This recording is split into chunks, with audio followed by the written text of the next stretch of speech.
안녕하세요 여러분, 국회 사무처의 김계장입니다.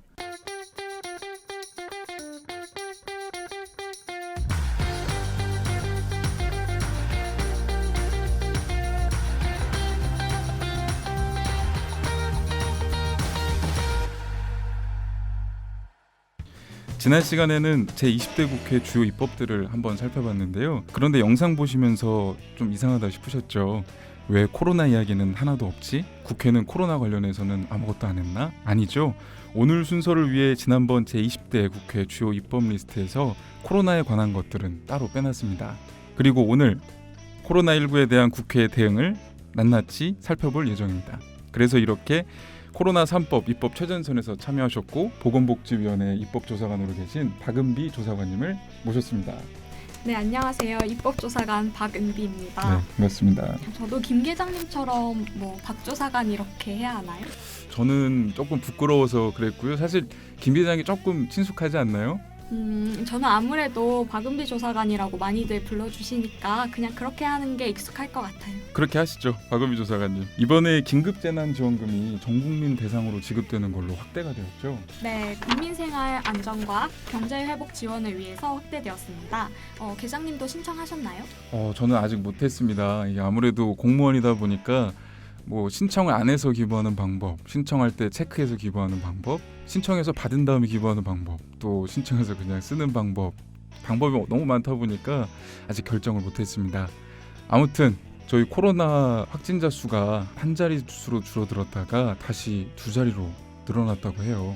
네, 아무래도 오랜 시간 긴장하고 있다 보니까 날씨와 함께 조금 풀어지기도 하고 그런 것 같아요. 하지만 끝날 때까지 끝난 게 아니니 답답하셔도 긴장의 끈을 놓지 마시고 외출 및 집단활동 삼가기, 사람 간 접촉 후에는 손 씻기 다시 한번 당부드리고 싶어요.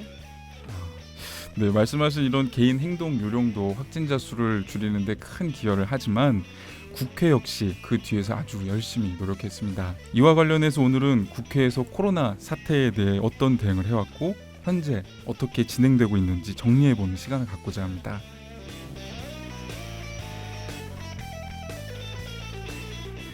박은비 조사관님은 코로나 관련해서 어떤 게 제일 먼저 떠오르시나요? 아무래도 제가 코로나 3법 마련에 참여했다 보니까 코로나 3법이 가장 먼저 떠오릅니다. 아, 그렇죠. 아마 이 채널을 보시는 분들께서는 박은비 조사관님께서 어떤 일을 하시는지 잘 모르실 것 같은데요. 한번 간단히 설명해 주실 수 있으세요?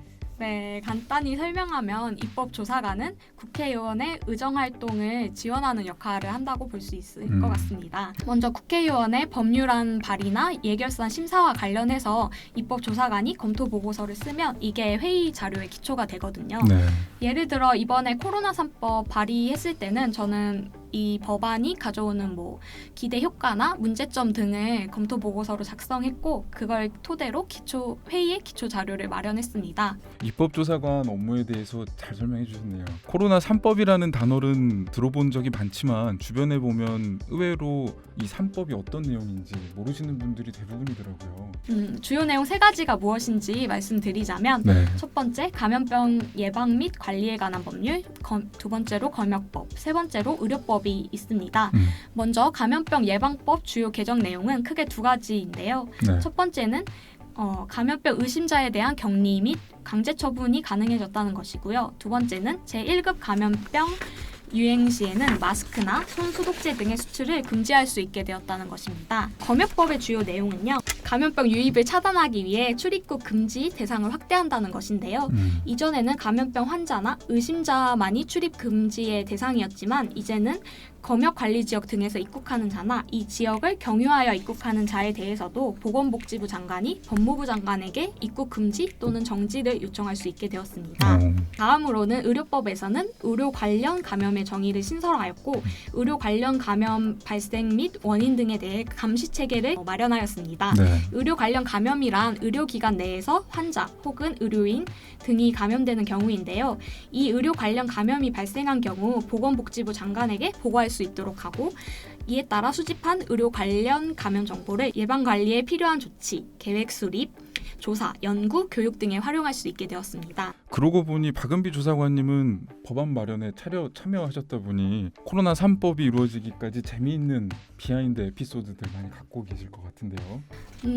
재미있는 에피소드라기보다는 코로나 환자가 급증하면서 부각되는 문제점들에 발빠르게 대처하기 위해서 매우 빠른 시일 내에 통과가 됐어야 했어요. 정말 긴박하게 준비를 하고 처리를 했던 기억이 납니다. 제가 위원회에 배치된 지 한 3, 4개월 정도 되었을 때였고 내용도 정말 간단하지가 않아서 매우 실수할까 봐 긴장을 많이 했던 기억이 나네요. 첫 업무가 주는 부담감이라는 게 굉장했을 텐데, 그리고 또 이 코로나 3법 법안의 무게도 상당했잖아요. 정말 어려웠을 것 같아요. 근데 제가 전에 코로나 3법 본회의 처리됐을 때 박은비 조사관님께 보도자료 쓰는 것 때문에 한번 전화 드렸었는데 그때도 지금처럼 굉장히 차분하게 잘 설명해 주셨던 것 같아요. 저는 그래도 아직도 모든 게 어렵게 느껴지고 있습니다. 그 코로나 3법이 통과됨으로써 국민 생활에 어떤 실효성 있는 변화가 있었을까요? 네, 저는 이번에 코로나 진단 검사를 거부한 환자가 있어서 논란이 되었던 것을 말씀드리고 싶어요. 개정된 감염병 예방법은 의료진이 검사 거부자를 보건소에 신고할 수 있도록 하는 규정을 신설했고 네. 검사 거부자에 대한 처벌도 300만 원 이하의 벌금에서 1년 이하의 징역 또는 1천만 원 이하의 벌금으로 처벌을 강화해서 검사 거부자가 발생하는 것을 좀 더 실효성 있게 방지할 수 있게 되었습니다. 그리고 2015년 메르스 당시에도 자가격리를 거부하는 환자가 있어서 문제가 되었고 그랬죠. 이번에도 자가격리를 위반한 사례가 종종 등장하고 있는데요. 이렇게 격리 처분을 위반한 경우에도 1년 이하의 징역이나 1천만 원 이하의 벌금을 받게 돼서 실효성이 좀 더 높아졌다고 말씀드리고 싶습니다.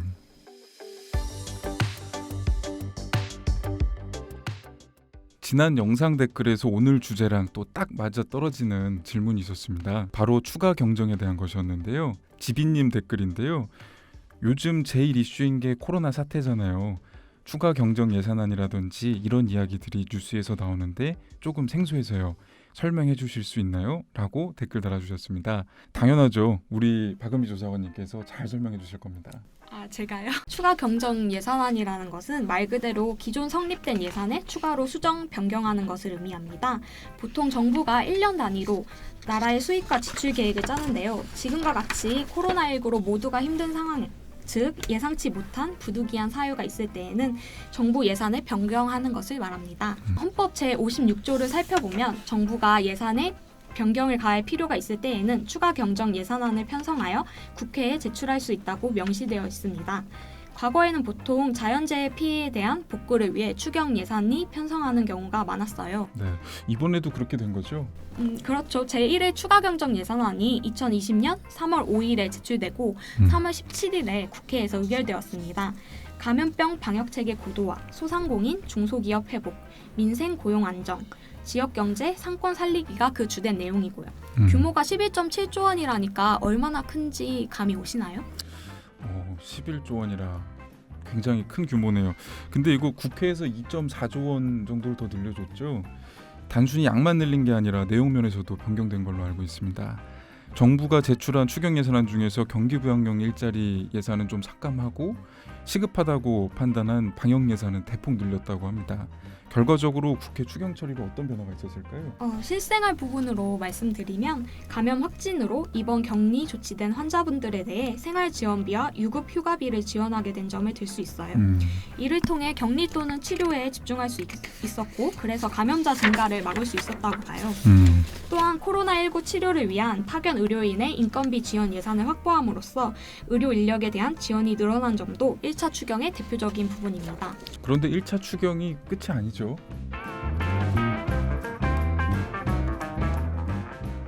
1차 추경이 코로나 발생 이후 첫 추경으로서 종합적인 대책을 담았다면 네. 2차 추경은 재난지원금 지급을 위한 추경이다라고 말씀드릴 수 있겠습니다. 오프닝 때 말씀드렸던 재난지원금이 바로 이 2차 추경을 통해 지급된 거죠. 네네. 2차 추경은 공무원의 연가보상비 등 인건비 삭감, 국도, 철도, 공항 등 SOC, 국방비, 그 외 집행이 어려운 사업을 감액하는 등의 조치를 통해서 재원을 확보하였습니다. 2차 추경에 대해서는 당초 정부안에서는 국민의 70%에 대해서 지급하는 안을 마련했는데 국회에서 처리한 추경안은 전 국민을 대상으로 대상을 확대했죠. 네, 4월 16일 7.6조 원 규모로 정부안이 제출되었는데요. 4월 30일 국회 의결된 예산은 12.2조 원으로 4.6조 원이 늘어난 규모입니다. 네네. 이를 통해 전 국민으로 지급 대상을 확대한 것이고요. 국회가 추가한 예산 4.6조 가운데 1.2조는 세출 조정으로 나머지 3.4조는 국채 발행으로 충당했습니다. 2차 추경까지 있었는데 왠지 3차 추경도 있을 것 같은 느낌이 드는데요. 네, 실제로 정부에서 3차 추경을 위해 부처별 세출 구조 조정을 검토 중에 있다고 합니다. 와, 근데 한 해 동안 추경이 3번 제출됐던 이래가 있었나요? 저는 처음 보는 상황인데요. 네. 아무래도 그만큼 규모가 큰 국가적 재난이니 그렇겠죠. 최근 국내의 많은 언론이 1969년 이후 51년 만에 3차 추경이라는 표현을 많이 썼는데요. 네. 이와 관련해서 1972년이 마지막인지 1969년이 마지막인지 정확한 시점에 대해 말이 많지만 중요한 건 전염병이나 국가 재난 사태로 인한 3차 추경을 시행한 지 꽤 오랜 시간이 흐른 뒤 다시 열린다는 점에서 얼마나 큰 국가 재난인지 3차 추경이 가진 무게감을 느낄 수 있을 것 같습니다. 네.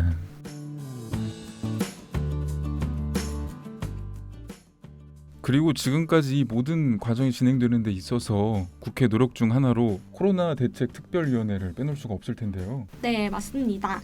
이런 특별위원회는 좀 생소하실 거예요. 특별위원회란 수개의 상임위원회 소관과 관련되거나 특히 필요하다고 인정한 안건을 심사하기 위해 특별히 설치된 위원회입니다. 네. 이번 코로나19 대책 특별위원회는 코로나19 조기 종결과 향후 감염병 유행을 근본적으로 예방할 수 있는 관리 대책을 마련하기 위해 설치되었어요. 보통 상임위원회의 경우에는 보건복지위원회는 복지부와 식약처 소관 사항을, 그리고 기획재정위원회는 기획재정부 소관 사항을 하는 식으로 진행이 되는데, 코로나19 대책 특별위원회의 경우에는 코로나19 대응을 위해서는 모든 분야의 노력이 필요한 만큼 하나의 부처에 국한되지 않고 여러 부처들의 이야기를 듣고 개선점을 논의해 볼 수 있었다는 점에서 의미가 있었다고 생각합니다. 확실히 종합적인 대책을 마련하는 데 큰 도움이 됐을 것 같습니다. 코로나 대책 특별위원회 회의는 3번 개최가 되었었죠. 네, 3차 회의 때에는 코로나 바이러스 확산 방지와 종결을 위한 결의안이 의결되었어요. 간단히 주요 내용을 살펴보면 행사나 모임 등은 온라인 같은 방법으로 대체하고 재택근무나 근무시간 유연제의 실시 등에 적극 동참해 줄 것, 그리고 정부는 마스크 부족 문제를 근본적으로 해소할 대책을 마련하고 시행하며 병상 부족 문제를 조속히 해결하여 확진자가 적시에 적정한 치료를 받도록 대책을 강구해야 한다는 것이었습니다. 국회 결의안에 맞춰서 정부와 국민이 다각적인 노력을 했을 것 같습니다.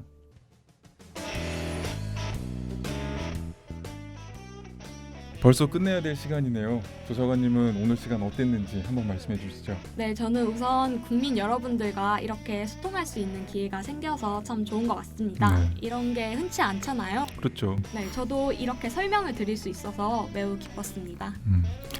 귀한 시간 내주셔서 감사드립니다.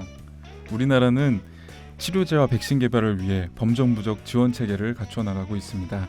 앞으로도 여러분들의 사회적 거리 두기에 대한 참여와 협조가 필요합니다. 어서 빨리 전 세계적으로 코로나 바이러스가 종결되면 좋겠습니다. 덧붙여 지금 코로나19로 고생하고 계신 모든 분들께도 힘내시라는 응원을 전해드리고 싶습니다. 자, 이제 끝으로 준비되셨죠? 구독과 좋아요, 알림 설정은 국회에 큰 힘이 됩니다. 다음번에 만나 뵙겠습니다. 안녕.